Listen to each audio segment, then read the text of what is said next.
అని నేను ఉమ్మడి పశ్చిమ గోదావరి జిల్లా అధ్యక్షుడిని పీడీఎస్యు. ఈరోజు మన అమీనాపేటలో ఉన్నటువంటి సాంఘిక సంక్షేమ బీసీ వెల్ఫేర్ హాస్టల్లో పిల్లలు వెళ్లేటువంటి రహదారి మనం అక్కడ ఉన్నాము.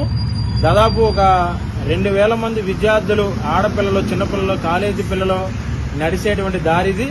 అదేవిధంగా బాలయోగి సైన్స్ పార్క్ వెళ్లే దారి, అట్లాగే కరెంట్ ఆఫీస్కి వెళ్లే దారి. అంటే ఇన్ని రకాల అధికారులు వెళ్లేటువంటి దారి పరిస్థితిది.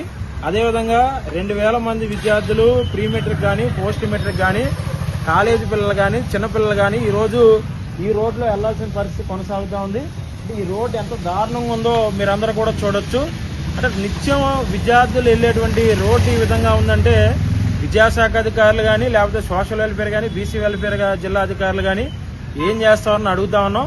అయితే ప్రభుత్వ కార్యాలయాల రోడ్లు మాత్రం చాలా సిమెంట్ రోడ్లు కానీ, మన ఈ తార్ రోడ్లు ఉండే పరిస్థితి ఉంటుంది.